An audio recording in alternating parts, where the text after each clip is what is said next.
দেশের ক্রিকেট বদলে দিবেন তামিম ইকবাল, আশাবাদী খালেদ মাহমুদ। শনিবার ওয়ানডে দল দিবে বিসিবি।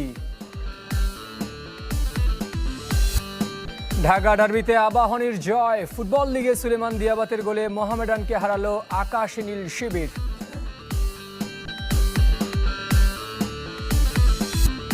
বিশ্বকাপে ম্যাচ পরিচালনার দায়িত্বে 6 মহাদেশের 52 রেফারি। জুনে হন্ডুরাস ও আইসল্যান্ডের বিপক্ষে প্রীতি ম্যাচ খেলবে আর্জেন্টিনা।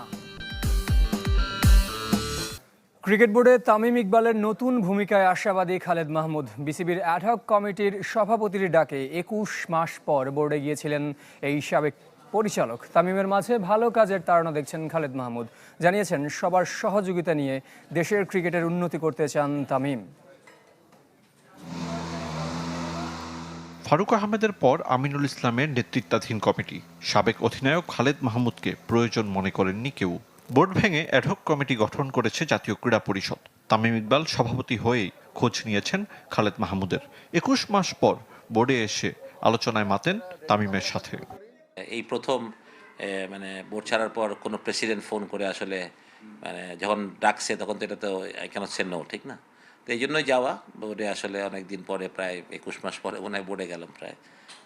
তো তামিমের সাথে দেখা করতে গেছি বেসিক্যালি। ক্রিকেট বোর্ডের দায়িত্ব নিয়ে ব্যর্থ সাবেক দুই অধিনায়ক ফারুক আহমেদ ও আমিনুল ইসলাম। তাই একাকী নয়, সবার অভিজ্ঞতা আর সহযোগিতা নিয়ে ক্রিকেট প্রশাসক হিসেবে কাজ করতে চান তামিম। 1 দশক বোর্ডে থাকা সাবেক পরিচালক খালেদ মাহমুদের কথা শুনেছেন অ্যাডহক কমিটির সভাপতি। দুজনে অনেক এক্সপিরিয়েন্স, তারাও ক্রিকেটের ভালো মানুষ, ভালো ক্রিকেটার ছিলেন। তারা কেন পারেন নাই বা কোন দিকে তারা আটকে ছিলেন, কেন বা ডিসিশন নিতে পারেন নাই, না কী হয়েছে আমি জানি না। বাট আমি মনে করি যে তামিমকে ইন্টারিম দায়িত্ব দেওয়া আছে, তাই মনে হয় ডিসিশন নিতে পারবে। আমিনুল ইসলামকে নিয়ে আর কথা বাড়াতে চান না খালেদ মাহমুদ। বাংলাদেশ বিশ্বকাপে খেলতে না পারায় সবচেয়ে বেশি হতাশ হয়েছেন। আমরা ওয়ার্ল্ড কাপ খেলতে পারিনি, এটা ওনার ফাইট করা উচিত ছিল, আমি যেটা মনে করি। এবং ওনার সরকারকে বলা উচিত ছিল তাহলে যে যদি আমরা ওয়ার্ল্ড কাপ না খেলি তাহলে আমি রিজাইন করব। দায়িত্বে এসে ক্রিকেটারদের বেতন ও ম্যাচ ফি বাড়িয়েছেন তামিম ইকবাল। হতে যাচ্ছে প্রিমিয়ার লিগও। কাজগুলোকে ইতিবাচক হিসেবে দেখছেন খালেদ মাহমুদ। আজ বিশ্রামে কাটিয়েছেন টাইগার ক্রিকেটাররা। অতিরিক্ত গরম ও টানা অনুশীলনের ধকল কাটাতে বিশ্রাম দিয়েছিল টিম ম্যানেজমেন্ট। শনিবার আবারও শুরু হবে অনুশীলন। একই দিন ওয়ানডে দল ঘোষণা করবে নির্বাচকরা। সূত্র জানিয়েছে পাকিস্তানের বিপক্ষে স্কোয়াডই থাকছে নিউজিল্যান্ডের বিপক্ষে। পিএসএল খেলে 13 এপ্রিল দেশে ফেরার কথা মুস্তাফিজুর রহমান, তানজিদ হাসান তামিম, নাহিদ রানা, শরীফুল ইসলাম ও রিশাদ হোসেনের।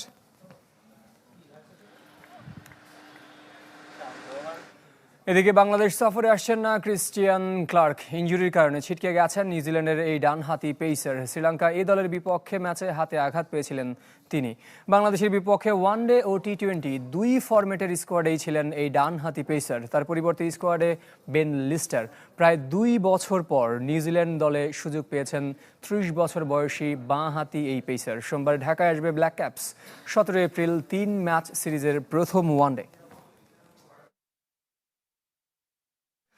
এবার ফুটবল প্রসঙ্গ। সুলেমান দিয়াবাতের গোলে লিগে 6 ম্যাচ পর চিরপ্রতিদ্বন্দ্বী মোহামেডানকে হারিয়েছে আবাহনী। কুমিল্লায় 2-1 গোলের জয়ে টেবিলের 2-এ উঠে এসেছে আকাশী নীলরা। 7-এ নেমে গেছে সাদা কালো ব্রিগেড। দিনের বাকি 2 ম্যাচে জামাল ভুঁইয়ার জন্মদিনে ফকিরের পুলকে 2-0 গোলে হারিয়েছে তার ক্লাব ব্রাদার্স ইউনিয়ন। একই ব্যবধানে পিডব্লিউডির কাছে হেরেছে রহমতগঞ্জ মুসলিম ফ্রেন্ডস সোসাইটি। আবাহনী জার্সিতে মোহামেডানের বিপক্ষে সুলেমান দিয়াবাতের প্রথম গোল। দেশের ঘরোয়া ফুটবলের খবর যারা রাখেন তাদের কাছে এই গোলের গুরুত্ব আলাদা। তার চেয়েও বিশেষ আকাশী নীলদের জন্য। ম্যাচের দ্বিতীয়ার্ধে এ গোলেই লিগে 6 ম্যাচ পর চিরপ্রতিদ্বন্দ্বী মোহামেডানকে হারিয়েছে আবাহনী। তবে ম্যাচের শুরুটা সাদা কালোদের। কর্নার থেকে উজবেক মিডফিল্ডার মুজাফফরভের অলিম্পিক গোলে 3 মিনিটের লিড পায় মোহামেডান। আগ্রাসী আবাহনী 5 মিনিটের মধ্যে সমতায় ফিরতে পারত। তবে প্রতিপক্ষ গোলরক্ষক সুজন হোসেনকে বিভ্রান্ত করতে পারেননি মিরাজুল ইসলাম। সেই মিরাজ অবশ্য ঠিকই গোলের দেখা পেয়েছেন। 17 মিনিটে তরুণ মিডফিল্ডারের গোলে সমতায় ফেরে আকাশী নীলরা। শেষ পর্যন্ত দ্বিতীয়ার্ধে দিয়াবাতের গোল গড়ে দেয় ম্যাচের ভাগ্য।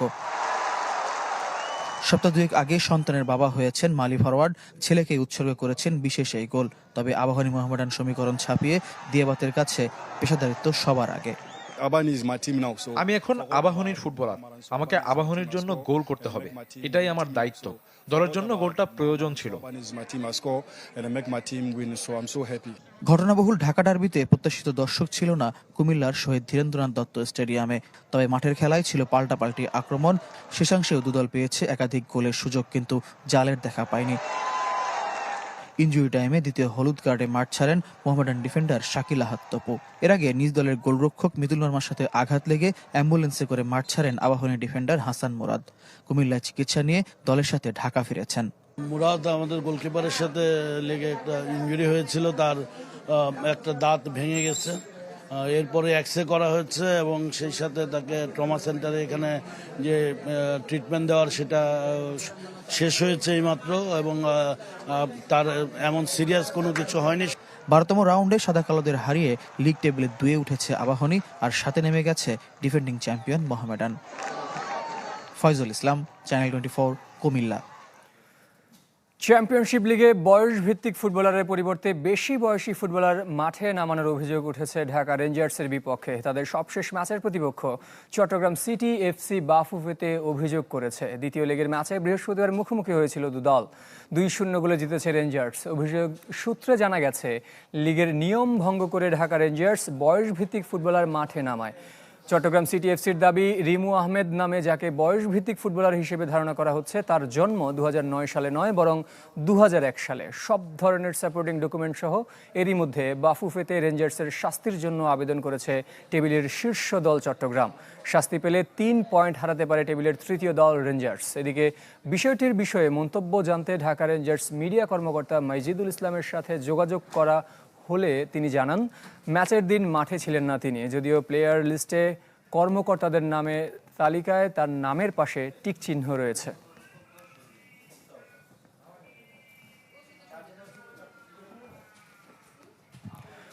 বিশ্বকাপের আগে শেষ ফিফা উইন্ডোর জন্য 2 প্রতিপক্ষ নিশ্চিত করেছে বিশ্ব চ্যাম্পিয়ন আর্জেন্টিনা। বিশ্বকাপের সহ আয়োজক দেশ যুক্তরাষ্ট্রে হন্ডুরাস ও আইসল্যান্ডের বিপক্ষে খেলবে আলবিসেলেস্তেরা। এদিকে বিশ্বকাপের ইতিহাসে সবচেয়ে বেশি 170 জন ম্যাচ অফিসিয়ালের নাম ঘোষণা করেছে ফিফা। চূড়ান্ত হলো বিশ্বকাপের আগে বিশ্ব চ্যাম্পিয়ন আর্জেন্টিনার 2 প্রতিপক্ষ। শিরোপা ধরে রাখার অভিযানে নামার আগে শেষ সময়ে নিজেদের ঝালিয়ে নিতে 2টি ম্যাচ খেলবেন লিওনেল মেসিরা। এবারে বিশ্বকাপে 3 স্বাগতিক দেশের একটি যুক্তরাষ্ট্রে। জুনের শুরুতে হন্ডুরাস ও আইসল্যান্ডের বিপক্ষে নামবে লিওনেল স্কালোনির দল। 6 জুন টেক্সাসের কলেজ স্টেশনে কাইল ফিল্ড স্টেডিয়ামে হন্ডুরাস ও 3 দিন পর অ্যালাবামার অবার্নের জর্ডান হেয়ার স্টেডিয়ামে আইসল্যান্ডের বিপক্ষে লড়বে আলবিসেলেস্তেরা। ফিফা র্যাঙ্কিংয়ে বর্তমানে 66 নম্বর হন্ডুরাস ও 75 নম্বরে আছে আইসল্যান্ড।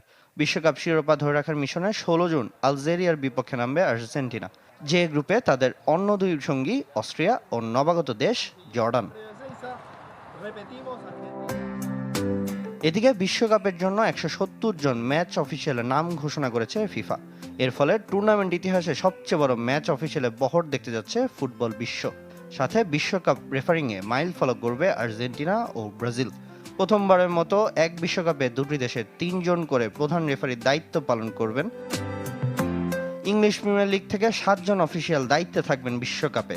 তাদের মধ্যে আছেন রেফারি মাইকেল অলিভার ও অ্যান্থনি টেইলর। জ্যারেড জিলেট বিয়ার অফিসিয়াল হিসেবে কাজ করবেন। সবচেয়ে বেশি ম্যাচ অফিসিয়াল ব্রাজিলের 9 জন, আর্জেন্টিনা ও যুক্তরাষ্ট্রের 8 জন করে। 50 দেশ থেকে 52 রেফারি, 88 অ্যাসিস্ট্যান্ট রেফারি ও 30 ভিডিও ম্যাচ অফিসিয়াল থাকবেন বিশ্বকাপের 104 ম্যাচের দায়িত্বে। 3 বছর ধরে বাছাই প্রক্রিয়ার মধ্য দিয়ে যেতে হয়েছে রেফারিদের। কাতার বিশ্বকাপের তুলনায় 41 জন ম্যাচ অফিসিয়াল বেড়েছে এবারের আসরে, যাদের মধ্যে আছেন 6 জন নারী রেফারিও।